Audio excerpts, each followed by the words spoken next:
1 million. That is not a budget. It is not a valuation. It is a count of people.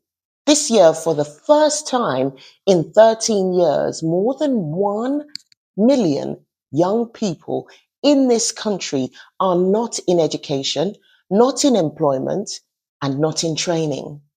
1 in every 8 of them. The official statistics calls them NEET, which tells you something in itself. We got as far as naming the category. We never got around to asking the question, because behind that number is a generation standing at a corridor. And here is what makes the corridor different from every corridor before it. There is no room behind them.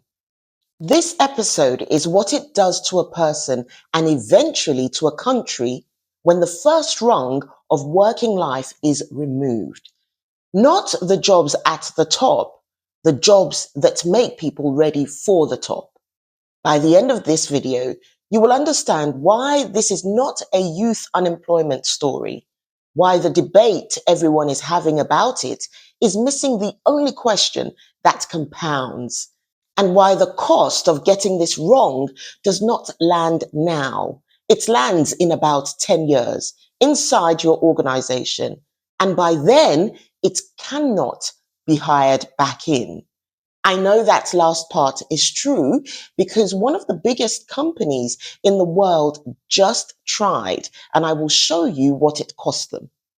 In the first episode of this series, I told you about a young man who said on national television that he had applied for 150 jobs. At the time, the number sounded extreme. It was meant to. Here is what the data now shows. The average graduate vacancy in this country receives around 140 applications. He was not unlucky, he was average. And the doorway he was queuing at has been narrowing the whole time. Since late 2022, entry-level openings, graduate roles, junior roles, the jobs that need no experience because their whole purpose was to give you some, have fallen by almost a third. The roles that remain have produced this economy's defining riddle: entry-level positions requiring 3 years of experience. Graduate vacancies specifically have recorded their steepest annual fall on record. The country's biggest graduate employers are recruiting fewer people than they did in the pandemic, fewer than they did in the crash of 2008. Every one of those numbers has been reported. Every one has been argued about. Economists point to a mix of causes: a cautious economy, rising employment costs, and automation taking on the routine work that junior roles used to do. That argument matters, and I am not going to settle it here, because underneath the argument about these courses, there is a question nobody is asking at all. Here is the question, not where did the jobs go, this one. What did those jobs do? An entry-level job has never really been about the work. The photocopying, the first drafts, the note-taking, the routine files, none of that was the point. The point was what doing it built: judgment, instinct, the 1,000 small corrections that turn a beginner into someone you can trust with something that matters. Every profession has always known this. It is why we call them training contracts, foundation years, apprenticeships. The job was the classroom. So when researchers tell us entry-level roles have fallen by a third, they are measuring vacancies. But what has actually been removed is the classroom. We did not cancel the jobs. We cancelled the apprenticeship of judgment. And the labour market can recover from cancelled jobs. Vacancies come back when the economy turns. Formation does not work like that. A generation that spends its formative years outside the rooms where judgment is built does not get those years back when hiring picks up. The gap moves through time with them, which means this is not a story about young people today. It is a story about your senior people in 2036. I have spent years mapping what happens to people in transition, and every map of transition ever drawn, including mine, makes one quiet assumption that you are moving from somewhere. You had a role, a room, a working self, and now you are between. And whatever comes next, the in between is hard, but it has a wall you can put your back against, the person you already became. This generation is in the in between with no wall. They did the forming years, the degree, the training, the debt for a room that was redesigned while they were still queuing outside it. They are experiencing the corridor, the doubt, the drift, the who am I of it, before working life has given them a first answer to build from. That has never happened at scale before. Not in the Industrial Revolution, which unfolded across generations.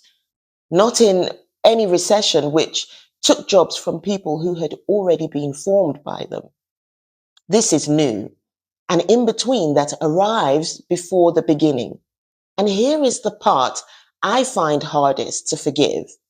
While the rungs were being removed, an entire generation was being handed a verdict instead of an explanation, called lazy by people who were hired with a handshake, called entitled for wanting what every generation before them was given, a first room, a place to begin.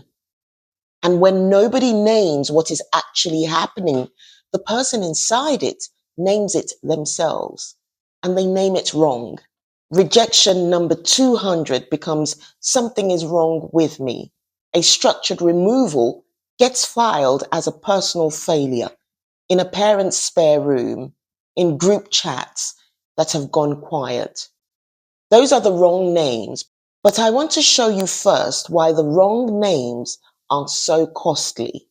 Because this is where the country's problem and the person's problem turn out to be the same problem. I want to be honest about where my authority on this comes from, because it is not from watching. I started my working life in one of the most demanding corners of British professional life, and I can tell you exactly what my years there were made of. Document review at midnight, bundles, proofreading, other people's work until my eyes ached, photocopying literally. If you had asked me then, I would have told you I was doing grunt work. The real lawyers did the real thing. I was wrong. That grunt work was the forge. Somewhere in those thousands of unglamorous hours, I stopped performing the role and started carrying it. I learned what mattered by handling 10,000 things that did not. When I later walked into rooms where the stakes were child safety rather than a company's balance sheet, the judgment I brought into rooms was built in the boring years. Nobody builds it another way. That is the whole point. The work being automated first in law, in finance, in tech, in administration is exactly that work. The unglamorous, repetitive, formative work. The tools do it faster than a trainee ever could. Of course they do. A photocopier copies faster than a person too.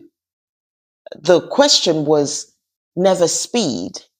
The question is where the next generation's judgment gets built when the forge is switched off. So first, to you, if you are the one in this, if you graduated into this market, if you retrained for a field that thinned out while you were mid-course. If you are watching this from a bedroom you thought you would have moved out of by now. And to you, if you are the parent watching your child go quiet about the applications because they have stopped telling you about the rejections to protect you, here is the record corrected. You did everything right. You followed the advice. The advice was honest when it was given. The door moved after you set out for it. That is not a verdict on you. That is a structural event you happen to be standing inside. 200 rejections in a market where a single opening draws 140 applicants is not a referendum on your worth. It is arithmetic. And to the parent, your child is not failing your formula. The formula's world ended. It was honest advice from a world that no longer exists. And the kind sentence available to you is, I believe you. This is harder than it was for me. Then the deeper fear, the one underneath the money worry. Say it plainly. Everyone else is becoming someone, and I have not started. That fear feels true. It is not. Say the accurate sentence instead, daily if necessary. The rungs were removed. I was not. And then do the two things the old system never told you were yours to do without permission. First, build formation anyway. Employment was only ever the container. Formation itself needs 3 ingredients: repetition, responsibility, and honest feedback. Those exist outside payrolls, in things you make and ship, in communities you serve, in any room where something real depends on you and someone honest tells you how you did. Judgment built there is portable and it shows in an interview in ways a CV cannot fake. Second, recruit witnesses. Every generation before you was formed in front of supervisors and mentors, eyes that confirmed progress. If the economy will not assign you witnesses, find your own. One honest mentor is worth 100 online courses, not for what they teach, for what they see. Now, to the other people watching, the ones doing the hiring, because earlier I promised you proof that this bill arrives, and here it is. Over the past 3 years, Ford, one of the largest manufacturers on earth, quietly rehired around 350 veteran engineers. Many of them people it had previously let go. Bloomberg reported the story and the BBC picked it up because of what Ford's own leadership admitted. They had believed that introducing artificial intelligence and feeding it the design requirements would produce a high quality product. It did not. Quality collapsed. The company had let its most experienced engineers walk out of the building before their knowledge could be passed on. So it paid to bring them back. And here is the detail that matters most for this episode. The veterans were not rehired just to fix the machines. They were rehired to teach, to mentor the junior engineers, to rebuild at enormous cost the exact formation pipeline that had been cut. Ford could afford to buy its judgment back. It is one of the few organizations on earth that could. Now run the same experiment across an economy that has removed a third of its entry-level roles and ask who gets rehired in 2036 when the judgment shortage arrives everywhere at once. The grey beards will not exist. They were never formed. So if you lead an organization, here is the question this episode leaves with you. And I mean it as a genuine diagnostic, not a slogan. The routine work that used to build your junior's judgment is being automated. Good. It was slow. But formation was the byproduct that work existed to produce, whether you knew it or not. So, where specifically in your organization does judgment get built now? If you have an answer, you are ahead of almost everyone. If your answer is the training budget, look harder. Skills are built in courses. Judgment is built in supervised reality. They are not the same purchase. Now, because this series deals in evidence, let me tell you what the evidence does not say. It does not say the sky is falling. Some researchers point out that entry-level hiring is falling roughly in line with a cooling market overall. Apprenticeship hiring has actually grown while graduate schemes shrank. Some of this is economic weather, and weather passes. But here is why none of that reassures me. This is not a British story. A Harvard working paper analyzing 65 million American workers found entry-level hiring falling sharply at companies adopting those tools, while senior employment at the same firms kept rising. And the detail that matters most, the decline came not from layoffs, but from hiring simply slowing at the bottom. The junior jobs are not being cut. They were never being created, which means whether the automation delivers or not, the rung is already gone. And take the most generous reading available. Suppose only half of this is structural. 1 million young people are still in the corridor right now today, while the causes are debated. The identity question does not wait for economists to reach consensus. Formation lost in the waiting years is not returned when the weather improves. The technology transition is being led. Budgets, strategies, ministers, summits. The identity transition of the generation inside is being left entirely to chance. That gap is not a forecast. It is measurable this year 1 million times over. Everything in this episode has been moving towards one framework. And now I can name it. I call it the becoming map. 3 stages: the before self, the liminal space, the emerging self. It is the map I built for people in transition, and this generation has handed it its hardest test because every map of transition ever drawn assumed a first room. This generation needs something the maps have never held. I am calling it the room you were never given, a corridor with no door behind it. I'm writing that extension into my book this month, and I'm building it here in public first because the people living it should not have to wait for the hardback. And here is what the extension says. When there is no former self to return to, the only direction that exists is forward. Forward toward the emerging self. This generation cannot go back. That is their disadvantage. And named properly, it is also the only advantage in the room. Everything is formation now. All of it counts. So here is where this series goes next, and you decide part of it.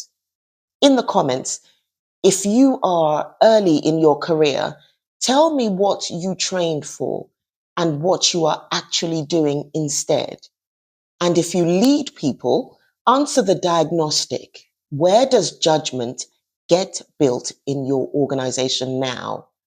I read everything, and episode ideas have come from these comments before. If this series is naming things you have felt but had no language for, subscribe. One episode a month. The question at the center of all of them, who are you becoming? Next month, episode 4. It takes years to memorize London, a qualification so demanding it physically changes the brain. Then a driverless car arrived on the same streets. The knowledge is coming. My name is Hannah Oller. The room was never given. The becoming cannot be withheld.